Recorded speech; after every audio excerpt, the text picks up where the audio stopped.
Hello and welcome to Remade, Repackaged, Rebooted, a show that does exactly what it says on the tin.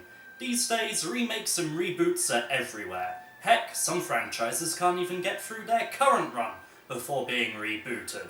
Video games are, of course, no exception, and today we'll be looking at Tomb Raider and its remake, Tomb Raider Anniversary. First off, a short history lesson. Tomb Raider was the product of core design and a runaway success in the mid-90s. Lara Croft, the main character, turned a lot of heads because it was rare to see a female take the lead role in those days. For some reason it still is. Progress, right? She became one of the icons of the video game industry, and a ton of promotional deals were struck, including her becoming the face of Lucasade for a while. Everyone wanted a piece of her. Fast forward a few years though, and the sales figures were relaying a firm message. The formula was getting stale. So, Core took a risk and released Tomb Raider Angel of Darkness, a game that could have been very promising if not for a rushed release of what was seemingly an unfinished game.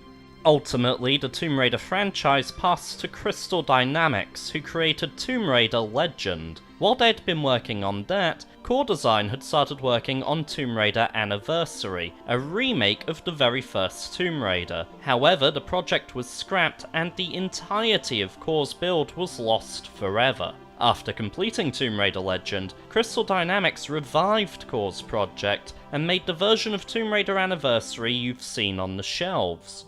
I'm admittedly skeptical of the motives behind Anniversary's creation. Despite the game's name, Tomb Raider Anniversary actually missed the series' 10th birthday by almost a full year. The original game had been released in October 1996 in Europe and November 1996 in North America. Anniversary wouldn't arrive until June 2007.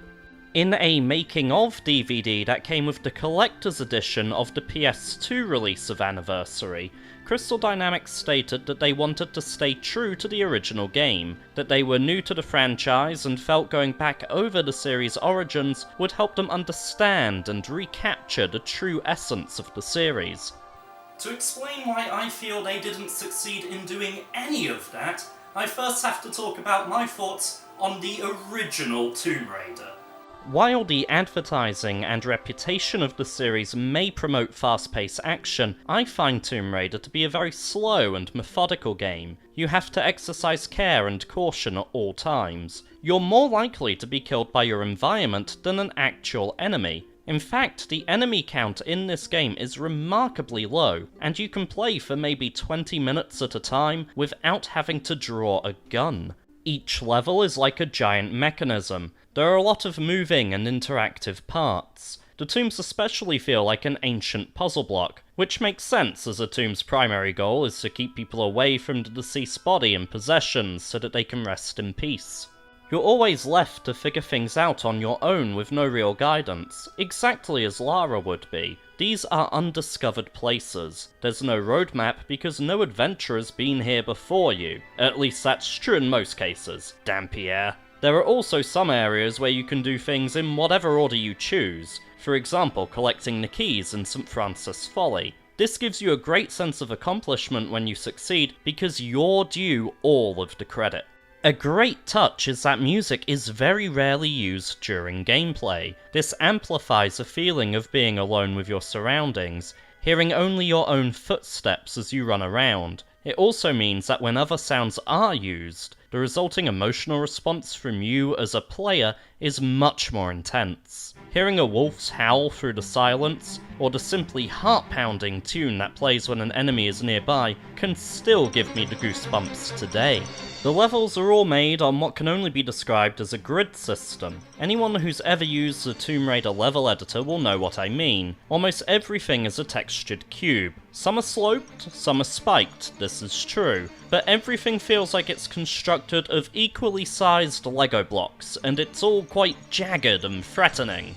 This creates a sense that you're in an alien environment. This truly is unfamiliar. You don't know where you are. Things are visibly broken, in disrepair, and dangerous to traverse. The way you get from point A to B can be a puzzle in and of itself. There's a unique aesthetic to this game which gives it a real sense of identity, including brilliant use of what would have been a limited colour palette. That grid system I mentioned earlier is also integral to how Lara moves around and controls. Typically, if you tell Lara to move forwards, the minimum she'll move by is 1 block. Lara will also come to rest in the middle of a block when you stop moving forwards, in most cases. You have to factor Lara's momentum into your button presses, and sometimes that means releasing the button early. The term tank controls gets thrown around a lot, so let's quickly go over those. Movement is relative to Lara's position, not the camera's position. Up on the D-pad will always move Lara forwards. For example, if the camera is looking at Lara's back, she'll run away from the camera when you press up. If the camera is looking at Lara's front, she'll run towards the camera when you press up. In both instances, Lara is always moving forwards. Likewise, left and right will always turn Lara in those directions. Pressing back on the D-pad causes her to hop backwards. This can be disorienting at first, but you will get used to it, and I'm a much bigger fan of tank controls than anybody reasonably should be. The jump button can be held to make sure Lara only jumps when she reaches the edge of a block, instead of jumping from where she's standing, a skill you'll have to master if you want to beat the game. You'll quickly get used to holding down jump a little while before you actually intend to leave the ground. This again makes your moves feel pre-planned and calculated, instead of simply being instinctive and reflexive. Additionally, as there were no analog sticks, the dual analog wouldn't come out until April 1997, with the DualShock following that November, there was a separate button to make Lara walk instead of run. This was crucial to lining up certain jumps, and there were a number of times I'd walk Lara to the edge of a platform, hop back on the D-pad, then run forward while holding jump in order to make sure I'd get the distance and timing I needed. Lara's guns would automatically target the nearest enemy when fired, allowing you to focus on your own movement and dodge around the enemy. If you are firing at an enemy, the camera will focus on them to make it easier to keep track of them, although they can break your line of sight, causing you to lose your lock-on. The controls are certainly clunky by today's standards, but they do serve the overall theme of feeling vulnerable, moving slowly, and choosing your actions carefully. The controls forced certain behaviours from the player, and that, in turn, enhanced the title's atmosphere. So, fast forward 11 years, and how does Tomb Raider Anniversary fare? Honestly, not great. Obviously, there's a higher polygon count and texture resolution, allowing for sharper, more detailed graphics, as well as a longer draw distance, letting you see more of your surroundings at once. It would be technically incorrect of me to say that Anniversary doesn't have better graphics than the original game. I can, however, say that Anniversary has a weaker aesthetic and presentation when compared to the original. Tomb Raider worked with its technical limitations and to great effect. That isolated alien feeling I got in the original is completely lost in the remake, mainly because I can tell what everything's supposed to be. Now, normally that would sound like a very weird complaint, but I'm supposed to be exploring the unknown. If things look unfamiliar to me, then that works in the game's favour.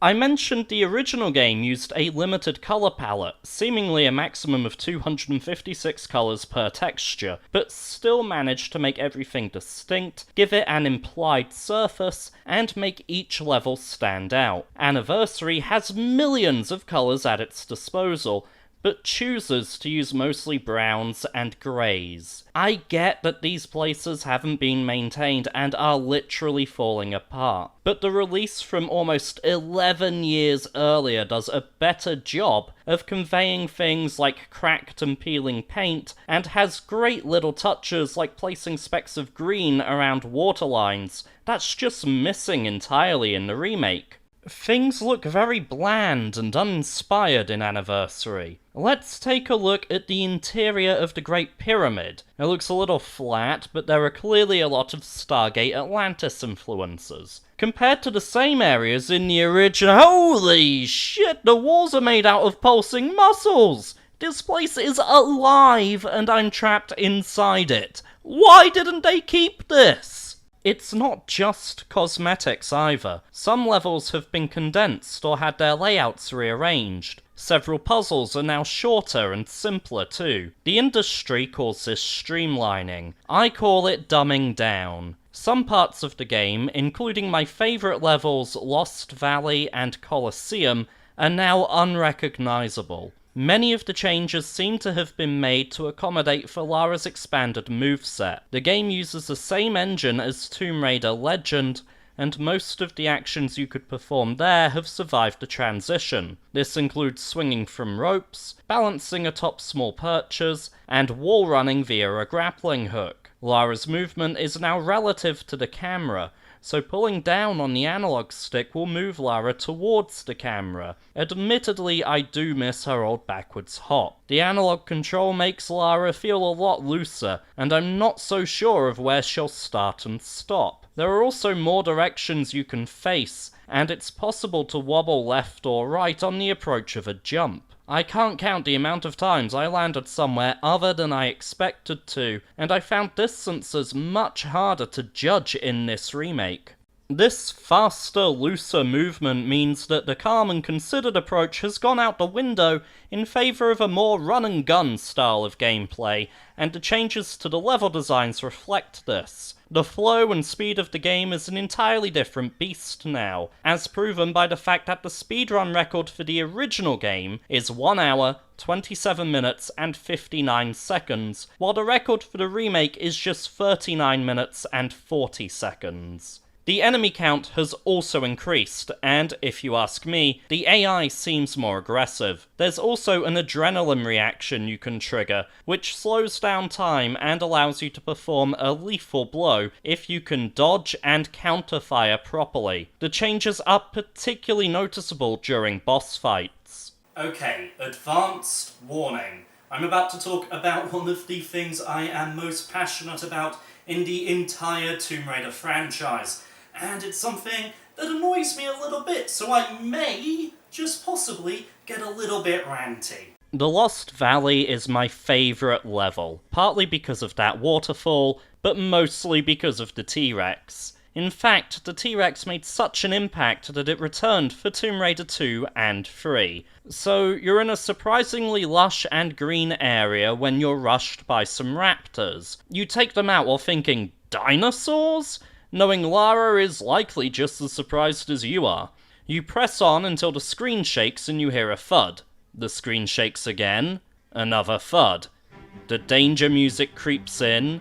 The relatively small draw distance prevents you from seeing anything but a black void in the distance, and then the T-Rex comes bounding down towards you. You have so many options here. You can take him on, or you can hide in the rocks and caves nearby. If you choose to run, it pursues you relentlessly.